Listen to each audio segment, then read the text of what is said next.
This is Known Podcast, hosted by Dustin Bennett, the lead pastor of Known Victory Church in Edmonton, Alberta, Canada.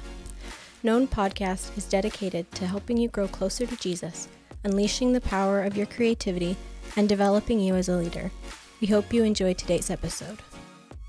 Welcome back, Known Podcast. So excited that you're joining us again today. A new episode, and I'm so excited that today I'm actually not by myself. I'm actually joined here by Beth. Beth is my wife, and we've been married for 8 years this year, and it's been an amazing journey. And so, Beth, why don't you just introduce yourself a little bit, tell us a little bit about who you are and what you do. Sure. Yes, my name is Beth. I have been married to this guy for 8 years. We're actually, this July will be how many years that we've been sort of together? 12 years. Many years. Yes, a long time. And I kind of grew up in the Edmonton area, moved down to Calgary to be with you when we, kind of decided that was where our relationship was going. And then, kind of just we worked together for a long, long time. And then here we are. And that pretty much sums up the last 8 years. It's been good. It's been really good. But personally, I am a pastor, obviously. Yeah, got ordained just this year. Yeah, just got ordained. I'm also a doula. So Right. What's a doula? It is a birth coach. So I help women through prenatal care and labor and delivery and then postpartum. And then also obviously a mom. Are you just reading your Instagram bio? I'm not. I should be. Pastor, doula, mom. And obviously just about to welcome our second kid too. So Yeah. that's the biggest things in my life right now.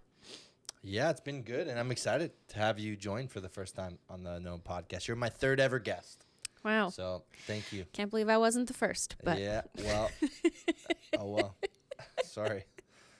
But it's worked out. So you're here with us today. And one thing we kind of just want to go through is that today, actually, because today's March 1st, whatever day you're listening to this, but today's March 1st. There's actually 2 years today that we took over as the lead pastors of Victory Church on the Rock. Yeah. Was just this past fall we rebranded as Known Victory Church. And so what we want to do is we kind of want to just share a little bit of our story and how we got here, what we've gone through, the things that kind of led us to this moment. To get to where we are as a church, as well as what God is doing, just in our lives even right now. I'm just kind of stepping because those of you who don't know our story, we got married in Calgary. We served in the same church together on staff for almost 7 years. I was on staff, and then you were on staff maybe 4 years. Yeah. And so we were all serving on staff together, running our youth programs, doing young adult ministry together. And then we had this we're feeling God calling us to something different. We didn't know what that was. And, we were in Calgary. And so we thought, it was time. So we kind of prayed about it. We had some input, some advice, and decided to resign with nothing. Yeah. Yeah, that was pretty intense because we went right from, COVID hitting and having to completely change the way that we did ministry, the way that we ran our programs, and just a complete pivot, of just like, what do we even do, and all of that. And then in July 2020, I went on maternity leave because we had our first daughter.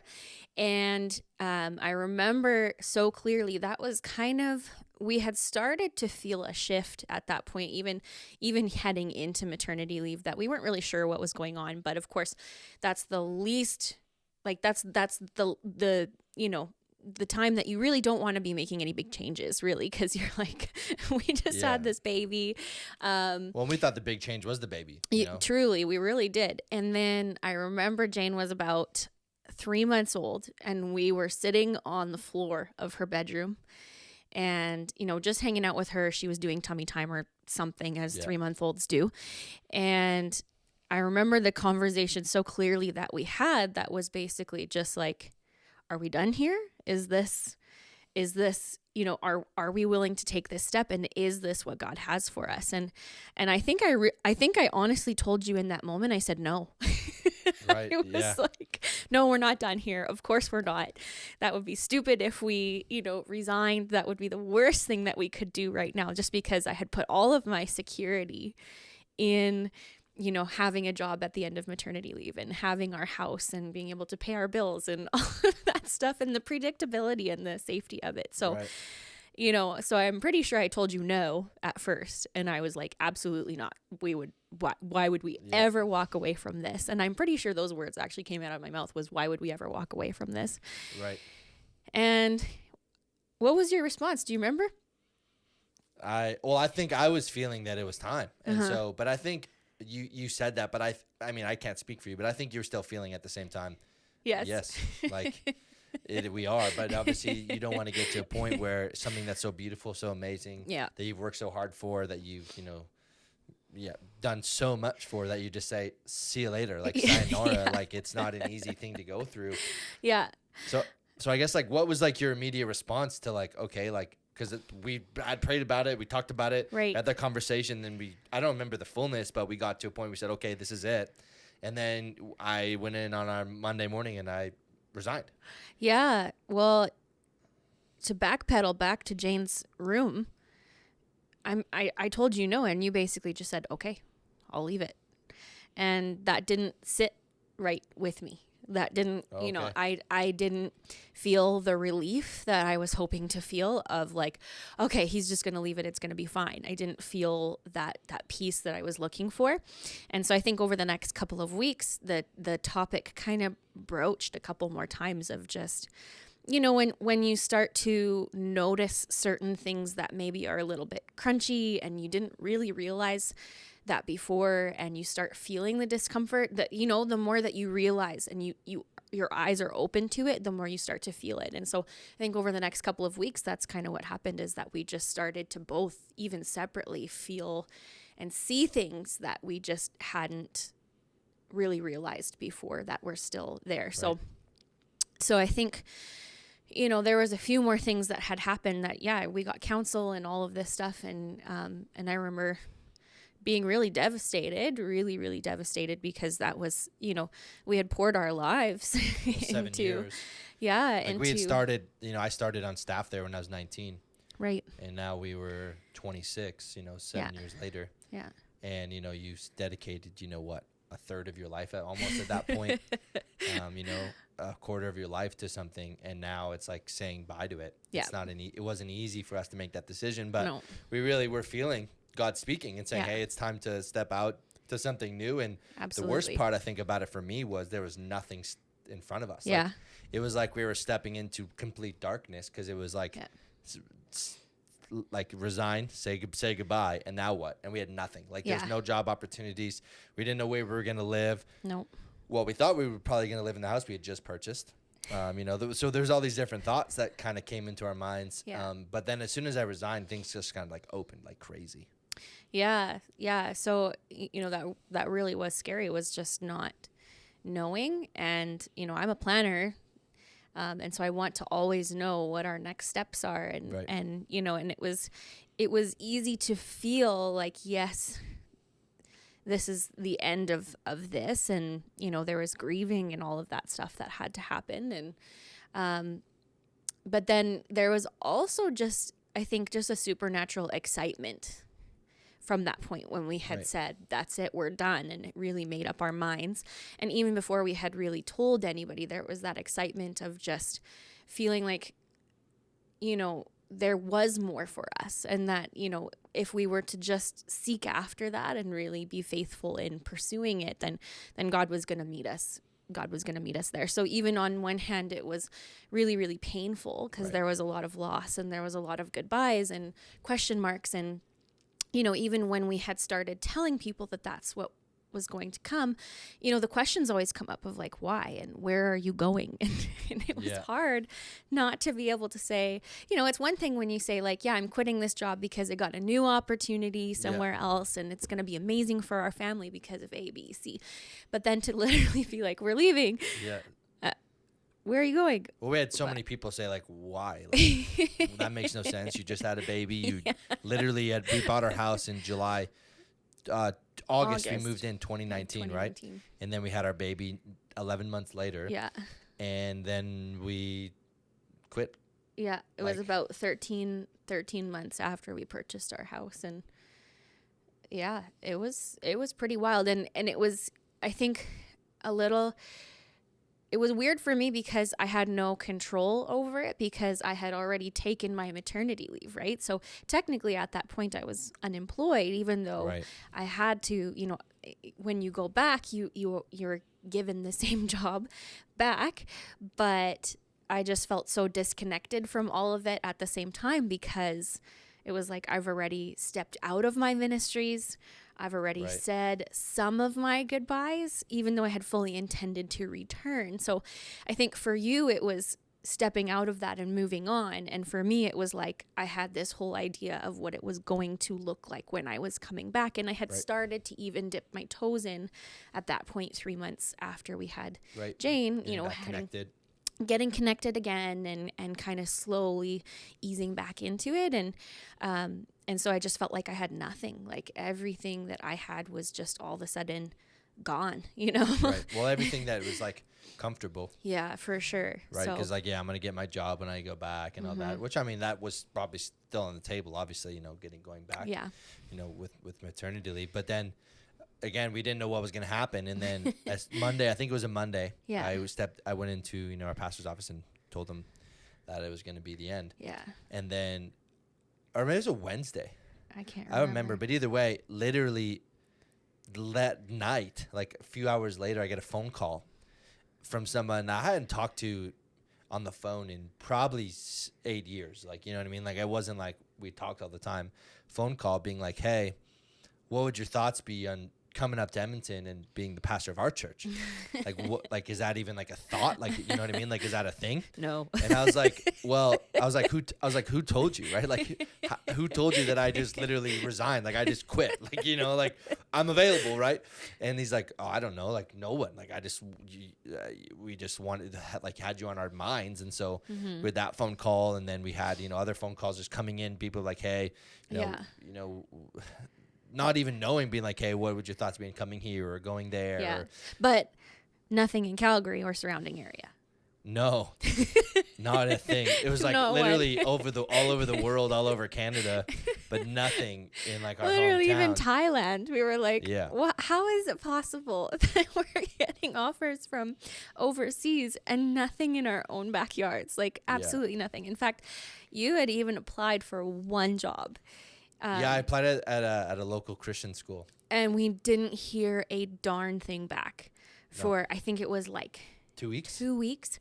And the church here was having a board meeting. I remember it was our last thread of hope to be able to stay in Calgary. It was like, maybe we'll hear back from them.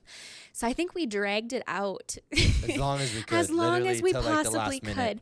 And it was Thursday. I remember this. They were having a board meeting here Thursday night, and you had papers in your office to sign saying, yes, I'll take this job. I'll sign on as your senior pastor. And you texted me a picture of them, and you said, do I sign these? And I said, I guess you have to. What other option do we have? Yeah.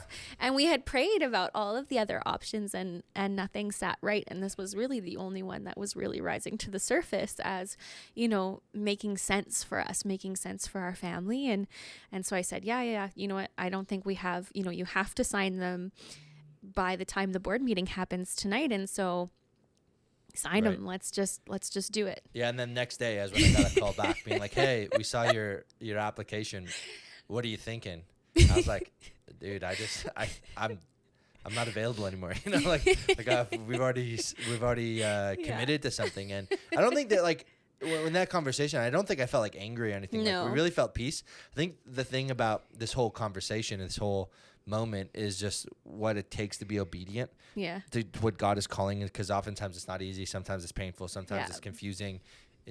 But there's peace throughout it all. Like, Yes. I don't think I ever felt like super I was stressed, but I don't think I ever felt like super things were chaotic. I never felt like super concerned about the future. Yeah. I just was like, there's this overwhelming sense of peace. Mm-hmm. As soon as I resigned, I think this peace came Yeah. of like, okay, God's going to take care of it. And then within a week, I think we had like 5 job offers. Yeah. And so the cost of being obedient is sometimes you're giving up what you have, but really it just opens up the doors and opens the floodgates to the blessing and to the faithfulness and the beauty of God in these moments. And I think we had seen God's faithfulness so strongly in, our, 7 years of ministry where we were. And it was so tempting to look at all of that and say, no, like we're where we're supposed to be, because look at all the amazing things that are happening, and look at, all the amazing things God is doing and he's blessing us with. And, even our house, like that, we always say like that shouldn't have happened. We shouldn't have been able to afford to buy, like who signed off on those mortgage papers? I would love to know, because couple of kids walking in, like, we want to buy this house. They're like, sure. Like just a lot of miracles and things like that. And so, it was easy to look at those and say, well, why would we give those things up? Why would we, we must be on the right track, because these things are all kind of following. And so I think that was honestly such a hard part, was giving up all of these blessings that had been given to us, and all of this provision, and all of these relationships that we had cultivated. And our kids, man, like our youth kids, like some of my favorite people I've ever met. Seriously. And just seeing them, some of them came to us in grade 7, and, seeing them graduate and go to university and all of these things. And even since then get married. And so proud. We've done a few weddings actually now. We have. And it was just like, the fruit was so good. But, something that we talked about constantly after was just making sure that we didn't overstay our welcome or outstay the blessing, because it doesn't just affect you as a person. It affects everything. It affects the ministry. It affects the people in it. And, I just appreciated that we were able to call it soon enough before anything ever started to kind of turn south, because we had overstayed, you know, and we just thought, like if it's time to pass it on to the next person and move on to what God has for us, then we have to just do that when the time is right and not too late, because, God just makes things more and more clear and uncomfortable the longer that you take to clue in. And so we just thought, we have to go now and just leave things in a really healthy place. And I believe that God really honored that. I think as so we left. Too. Yeah, I think so too. I think, we just talked about, if we're going to, I think even early on, whenever we leave, we want to leave well. Because I think absolutely pretty much any position or any title you have, it's always temporary. Like really, like whether it's 50 years or 2 weeks, it's always temporary. It has its expiry date.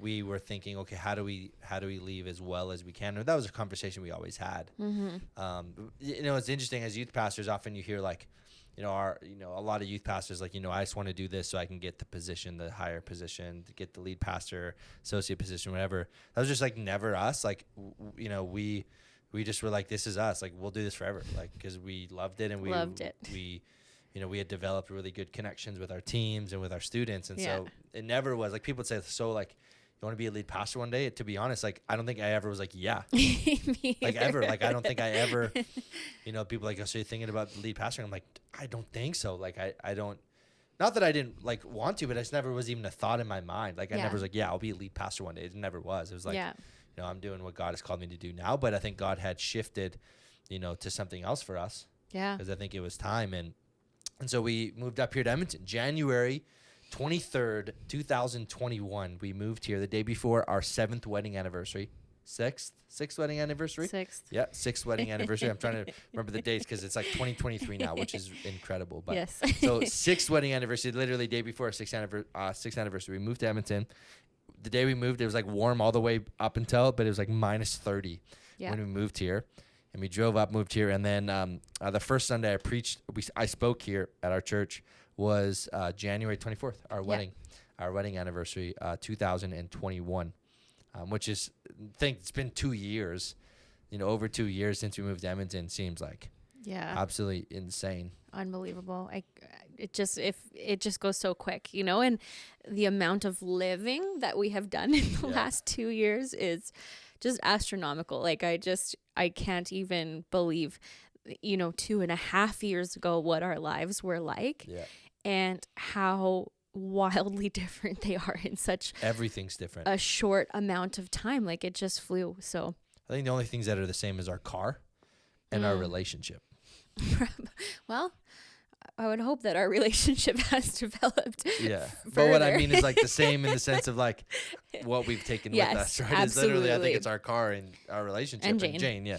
And our dog, Brady. We got our little dog, Brady. She's been probably the most consistent thing. Yeah. Like we moved 9 times or something. Yes. 7 or 8, something like that. And Brady's been with us through 6 of them. Yeah. 7? I think we've moved more times than years we've been married. Yes. Right? Yeah.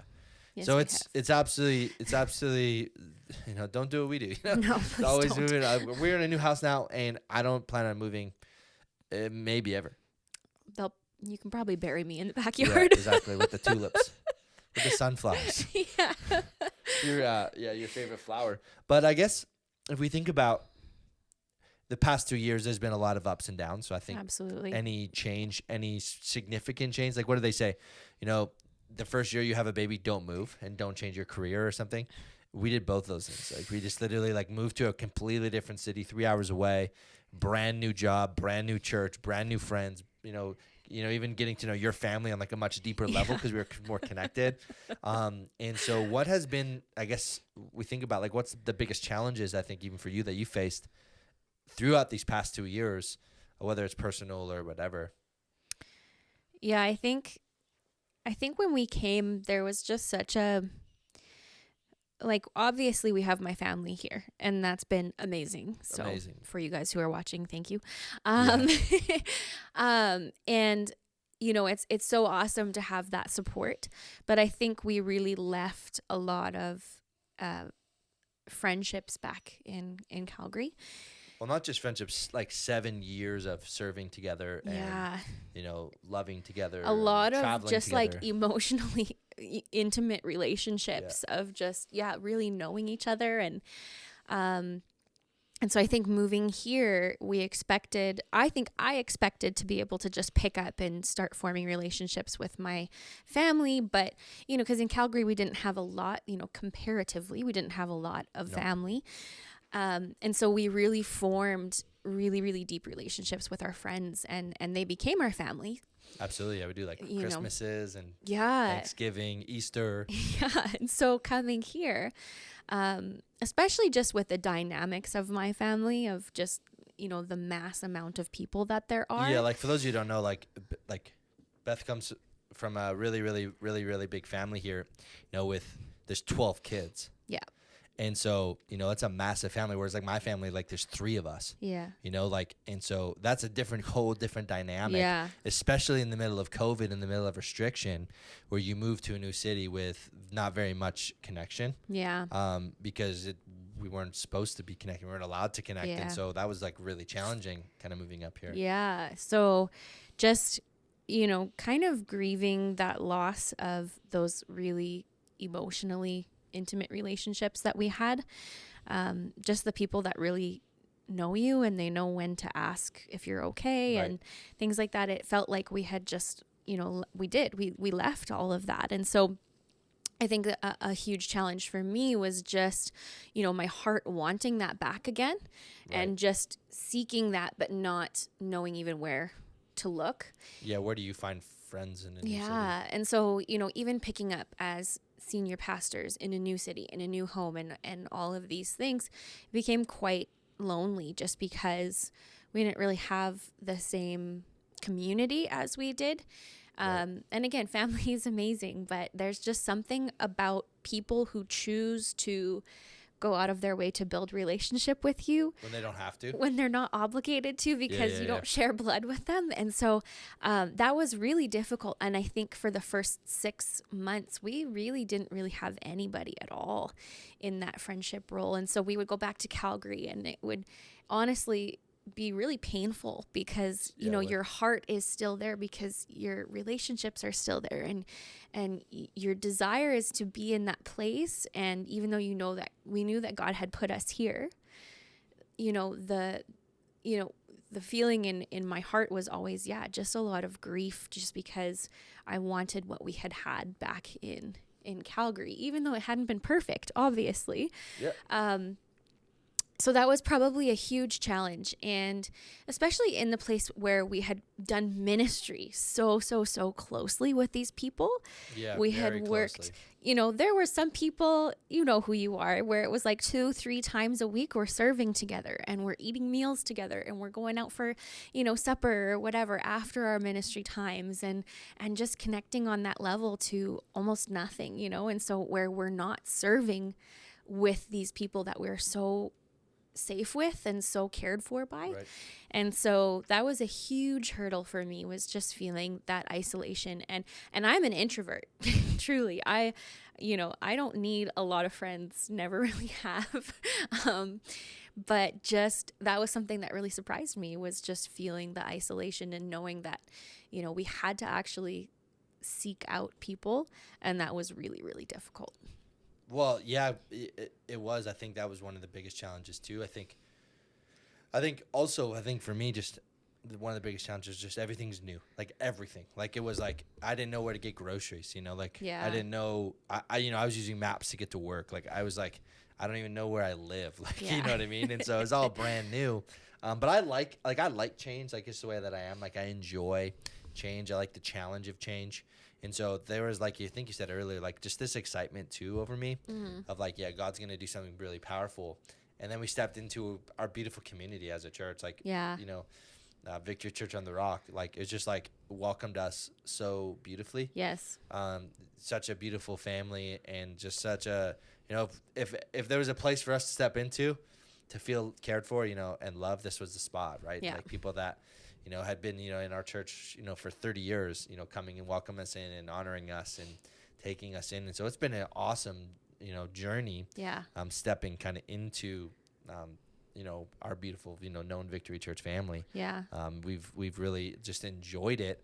And so I think when we think about, this time too, like what have been, the most personal, like the biggest personal blessings that, we've experienced, that we've had moving to Edmonton, because it's had challenges, but I think I don't think we'd trade it. Like, I don't think we'd go back and be like, yeah, this was wrong. Like, of course not. Like we love it here. We love our city, Edmonton. Like, we're excited to be a part of it. Like, I mean, I still use maps, but I'm not good with directions, but like, I love our city. And so what has been like, I guess the biggest personal blessings, or the biggest things that we've experienced that have been just so beautiful? Oh man, there's a lot of them. I know it's hard to a lot. Put them all to words, but yeah, I think just coming from where we were, and we were comfortable, and we actually didn't have a lot of needs. Honestly, now that I look back, you think that you're struggling at the time, but we really didn't have a lot of needs that could only be met by a community. We were very self-sufficient, and just that, we did what we had to do. And there was a few times, that we really had to step into community for support and things like that. Right. But then I found when we moved here, there was suddenly this whole new avenue of feeling vulnerable, I think, which is honestly such a good thing. Right. But feeling like we had to surround ourselves with people who could meet our needs, because we were incapable of doing it ourselves at that point, right? And still, really. And so I think some of the most beautiful moments that we have had here has been from either us stepping into a place saying, we can't do this alone. Yep. We are incapable. We tried and failed. We can't, meet our needs. We can't meet our church's needs, our congregation's needs. We can't meet them ourselves, and we need you to help. Those have been some really, really beautiful moments of just people rallying around us and supporting us in our vision and in our dreams, and getting excited for us, and getting excited with us, and getting alongside us, helping us carry those forward. Totally. And then even just personally, in our own family's needs, having, the ability to be really vulnerable with our circle and say, like, we're really struggling and we don't know how God is going to come through for us, right now, or, and just being able to really voice fears and things like that, and having people step in and not that they're, feeling the need, but they're feeling almost the emotional need of just supporting us and saying, God's got you, and just kind of growing our faith that way, and helping us to, iron sharpening iron, like it's so, you need people around you who can really help carry your burden. And I think that's been honestly one of the greatest, one of the hardest challenges that turned into one of the greatest blessings has just been seeing, random things happen that we never could have asked for, and we never could have, and we would pray like, God, you need to help us out in this time. And he just blows us away with how. I don't think we've ever experienced more generosity. And at least for me, I don't think I've ever experienced more generosity. And we've seen like, even just us buying our house was incredible, but like we've seen so much generosity in the past 2 years, especially from our church family, that like it just is remarkable and just blows my mind. Just how generous and beautiful our family is. And I think the biggest, like personally, I think the biggest blessing moving here is for Jane, like for our daughter. Because like when we were in Calgary, none of our friends had kids. And she didn't, and it was in the middle of COVID, so she had barely any connection with anyone under the age of like 25, right? Like really, like she never really hung out with any kids because there was no kids around. We were in the middle of COVID, no kids ministries, and so everything was kind of shut down, obviously. And so moving here, we moved in with some family here, and I think for Jane that was the best thing we could have done, because she's learned how to be a kid, and she learned how to walk, and she learned how to like, and maybe it's just because that's the season of life she was in, but it's like she was actually able to connect with her cousins and have relationship with other kids and just like play and like learn. And I think for me, like I think back on that, and I didn't realize, I think in the moment, how important it was for us to move here. Like I don't think, because I think our minds were on like work, our minds were on church, our minds were on like ourselves, but I think for a lot of it, at least for me, I didn't fully think of like, how's Jane gonna do in this? Like I did, but I didn't realize she was so little too. Like she was what,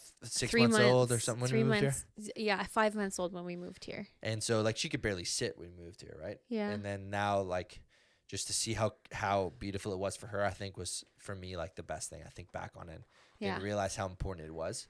But how beautiful it has been for her, and like some of her closest friends are some of her favorite people are her cousins, for sure. And, like just like staying connected. And so I think for me that's been one of the biggest blessings that we've seen moving here on a personal level. Again, like just the generosity of people, but just like I think for Jane it's been absolutely incredible.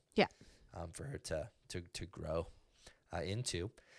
And then this past fall, we took our church through another transition, which we kind of, we had been thinking and praying about, what's the vision? Like, where do we want to go? And so in October, we rebranded. We changed our name of our church to really not erase the past, but just to kind of hone our vision into what we feel God is leading us into. And so we changed our name from Victory Church on the Rock to Known Victory Church. And that's been, a journey on its own, and incredible. Just seeing, when God speaks vision and then starting to see it happen. I think is so amazing when we can see that, those things. And just even the change in I don't know, just the way that people engage with our church, just because we've been able to take that next step in what God has for this church. I think, there was absolutely nothing wrong. Absolutely nothing wrong with the previous name or the previous vision or anything like that. But I think God just is so faithful to, continually take us to the next thing, which we've seen personally, I think God's always in the business of doing something new, right? Absolutely. Like he always leads us into something brand new. It's not saying the past. You read through the Old Testament, they're setting up altars, remembering all the beautiful things, but they kept going into the next things that God had for them, the promised land, and all these things. And that's really what we had felt God was speaking for the future. Yeah, it was just time to shift again, time to, which was scary because here we've only been here a year and a half, this past October. And we're just starting to gain people's trust, and we're just starting to, see new people come and get on board. And then, all of a sudden we're like, surprise.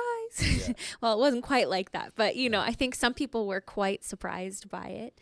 Right. And, it just, even just that whole process of rebranding and everything, like just seeing the love and support from our family, like our known church family, has just been amazing. Even just in the weeks leading up, how many hours and hours and hours and hours of volunteer work went in to rebranding of, people sitting, and painting chairs and, sanding tables and hanging posters and flipping burgers and, and just, making the building reflect what our is, and, having people to walk through even the frustrations that came up with, and, people to add extra input and all of that stuff. It was just really, really beautiful. And there was never a question of, is this the right direction? Because of just all of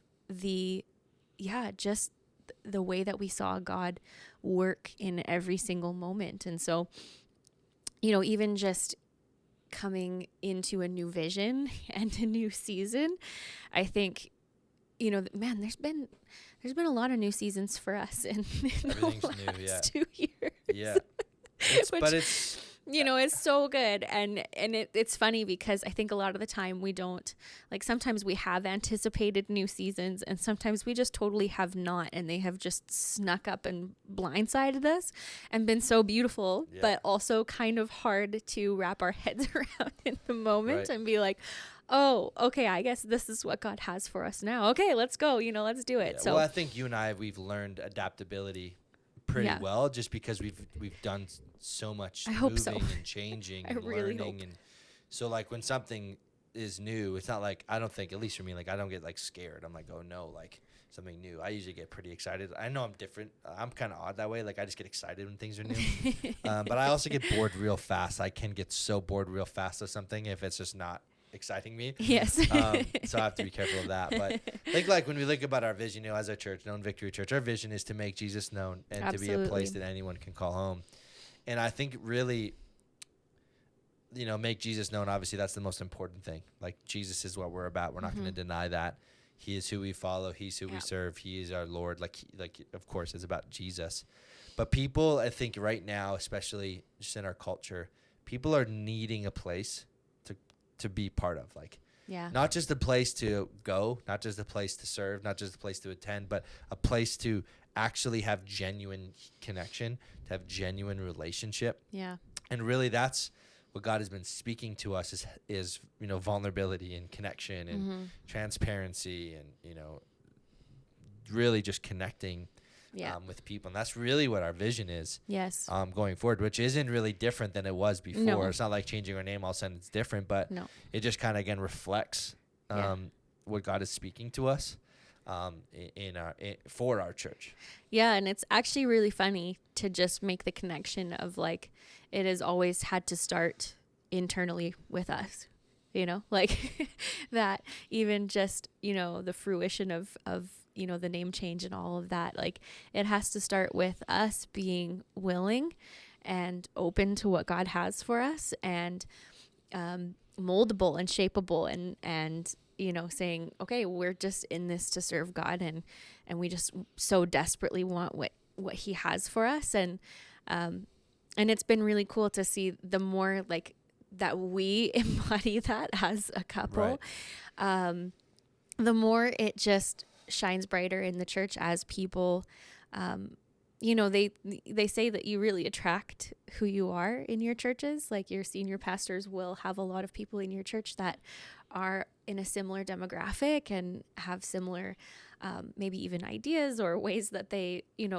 raise their families or things like that. And so it's been really cool to just see how that has kind of played out in the last couple of years. And some of the hardest lessons that we have learned have been honestly so beautiful after we've really gotten to that place, because we then see, the fruit of learning those lessons and saying, okay, we just need to, kind of implement these things and move, into, now that we've kind of moved past those things, the things that were really weighing us down and holding us back.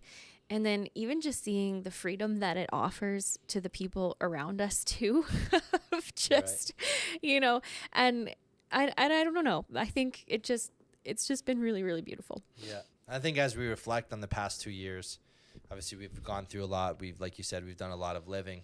But as we look into the next 2 years, right? Like I think, as you look ahead, I think really if we look about, for, Known Victory Church, I think really our biggest heart is to, again, see our community grow, to see more and more people come to a place where they can be truly known. Absolutely. Truly known by each other, truly known by God, and truly know themselves as well. Yeah. That's really what we see, a community that's thriving based off of connection.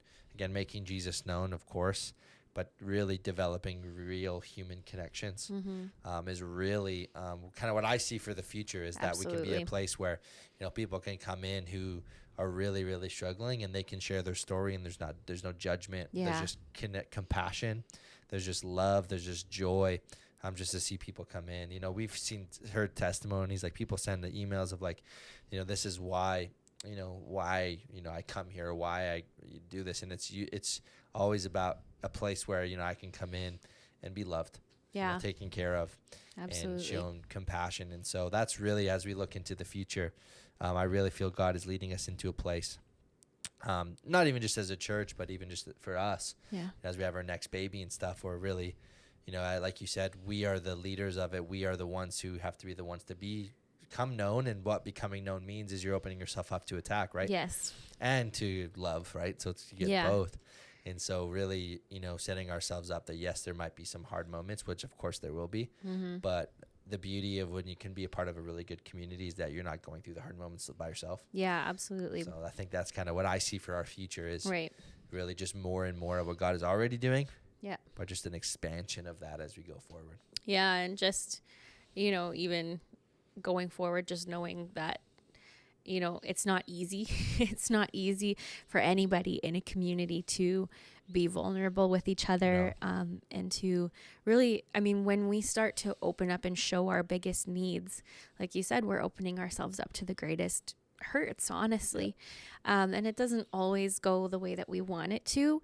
But I think just, that's been a huge, a part of community building for us personally in the last couple of years, has just been learning to open ourselves up to that pain and say, it's okay. Like, God is bigger than my pain, than, anything that I could experience, and he's going to protect me and he's going to take care of me. Yeah. And I have to be faithful to what he has called me to do. And so, really just looking forward and knowing that in the next 2 years, we probably won't see a lot of the things coming that are going to happen in the next 2.